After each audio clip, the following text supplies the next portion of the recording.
Hello, I'm Brett Knowles with PM2 Consulting.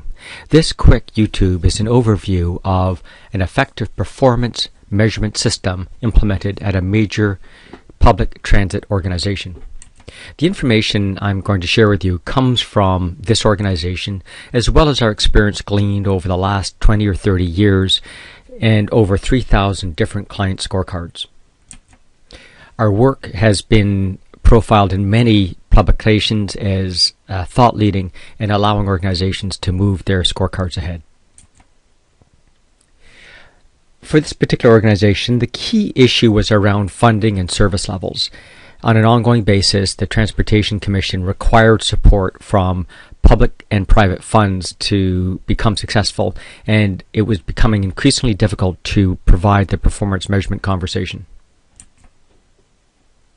They were looking towards accomplishing three goals. One was to better communicate the Commission's strategy and their strategic priorities as things shifted over time.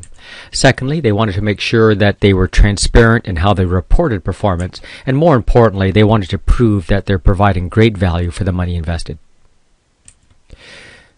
Now, to do this, they obviously wanted to leverage their existing strategy, and much was documented about their strategy and strategic intent. So we're able to use that information and get immediate buy-in, as we're not recreating anything that had not already been agreed to.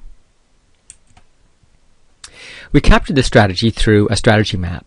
In a strategy map, we talk about the financial perspectives, our overall financial goals, how we're going to meet them by meeting customer needs, how we're going to meet those customer needs through the right internal processes performing at the right level, and what the enablers are that we need to make those processes work, the competencies, culture, and enabling structures. So if we take the strategy, in this case, as documented, we can identify what are the core strategic objectives, and it describes things like managing safety and risk. That's an enabler. That supports everything the organization does. It talks about exceeding customer expectations. Well, that's a customer need. And as we begin to drill through each of these expectations, so we need sustained improvement to service. Again, that's a customer need. Customer also talks about providing them with the security that they're looking for. Under people, it describes things like empowered workforce. Under assets, it's about effective asset management and overall operational excellence to utilize those assets. We have to make the expansion program affordable and deliver great value for money financially, as well as managing our costs, understanding customer preferences, and then finally building an accountable organization. This becomes the core strategic elements, and there's a cause and effect relationship between them. In order to deliver value for money, there's three things we need to do. Thing one is we need to manage our costs. Thing two is we have to exceed customer expectations. And thing three, we must have effective asset management. So, how do we exceed customer expectations? Well, there's three things that we need to do. Thing one is we need to have sustained service improvements. Two, we have to drive operational excellence. And thing three, we have to enhance customer security. Now, if we drive operational excellence, that's going to underpin managing our costs. It's also going to support sustained service improvements, and of course, enhancing the customer security and effective asset management. And to achieve operational excellence, there's two things we need to do. One is make sure that expansion programs are affordable, and most importantly, understand customer preferences. And then underpinning all of these are the aspects of workforce, safety, and accountability. So this is a strategy map. The strategy map will transcend time, and each year we'll need to reset the priorities. In this year, the weightings are as follows. You can see that the highest weighted strategic objective is drive operational excellence. But in fact, there's a theme around operational excellence, which has the highest weightings of empowering our workforce, affordable program leading to operational excellence, sustained service improvements, and managing our costs. So for now, this portion of the strategy is the most important. But again, once we achieve those objectives, these weightings will change over time. In this way, everyone understands our objectives, their priorities, the cause and effect relationship. This also becomes an effective communication tool about the strategic objectives and this year's priorities that all the stakeholders can understand. Now, combining that with performance measures from the existing KPIs, we can begin to clearly see where the performance opportunities are. So, for example, if this were our first performance meeting, it would look like perhaps we should focus on effective asset management. But the question is a red performance level on a 5% objective more important to us than a yellow on a 20% objective? And furthermore, it might be this yellow performance that's triggering this red performance. So the strategy map allows us to begin to explain how performance is occurring so that all stakeholders can understand it. So it becomes an effective tool for that transparency of performance communication. Now, the issue is this: 80% of strategies fail not because they're effective, but because they're not executed. So we need a way to show our stakeholders that we're actually executing this strategy and the activities we do are contributing to success. So what if we listed those strategic objectives down the left, and across the top, the core processes, things like communications, customer service, engineering, human resources, and so forth. And the idea is there should be a relationship between these processes and overall success.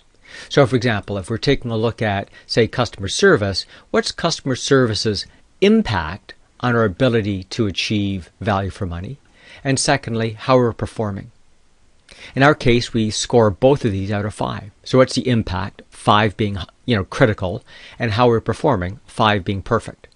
So in this case, we might say the impact of customer service is 5 and the performance is 4. And overall, that gives us a green level because a performance of 4 is adequate with a low-weighted objective at 5%. Now, for illustration purposes, maybe we also say customer service has an impact of 5 on managing costs, but now with an impact of 10, a performance level of 4 is not good enough. That's yellow. And so another example would be here. Customer service might have a critical impact on driving operational excellence. That same performance level of 4 gets us a red because 4 out of 5 is not good enough on the most important strategic objective.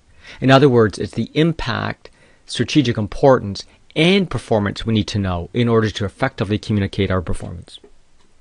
And if we do this for all the strategic objectives, we can begin to see how well that department is performing against the strategic objectives. In fact, if we put that department in perspective of all the other departments, we can begin to see which strategic objectives we have a high likelihood of being successful at because everything is green, and which ones are at high risk because we're not meeting the performance expectations. In fact, to make it easier, we can graph these scores to give you an illustration of the strategy. So the total height of the bar represents how well we need to perform. The blue part represents how we're currently performing. And the gold part is a gap between current performance and what the strategy is calling for. So in this way, we can communicate clearly to the stakeholders based on our strategy where we need to have a performance focus. And are they getting good value for their money? Now, this chart looks at it by strategic objective horizontally, but we could also total it up by column and give you a view of how the processes are performing. This allows us to make sure our process improvement initiatives are focused where there's the biggest performance gap and not misallocating resources to where things are already performing at acceptable levels. Now, from this, we can then begin to obviously communicate our performance in various ways. So in this case, the TTC provided monthly scorecards which drove up awareness of how the organization is performing and allowed people's perception of the performance to grow as the organization improved. We also began communicating detailed KPIs, sort of a drill down. In this case, we began seeing that we're the lowest cost provider and having an incredibly high trip ratio per hour of service. We began taking a look at costs and could prove that over time we're increasing our performance and therefore increasing the profitability of the TTC. Other interesting metrics included the fact that even as employment rates increased, the use of TTC increased even faster. In other words, we became the preferred form of transportation in the city. We coupled that with a marketing campaign which allowed people to link the difference between what it was costing us to run the TTC and what it would cost them for alternative forms of transportation. And we also put the funding issue front and center so everyone understood the journey that we're on. And it worked. We began getting more government funding per unit of effort. So our operating costs began to decrease because we were in fact performing better. And secondly, it became easier for us to acquire government funds and private sector support. The 4 steps we went through in review are: 1, we captured the strategic intent and priorities. That was a simple 4-hour workshop with the leadership team. Secondly, we attached the existing KPIs to each of those strategic objectives, and we made sure that we could measure and communicate the performance. Based on that, we allowed the stakeholders to understand that we were providing great value for money. We were meeting the performance promise.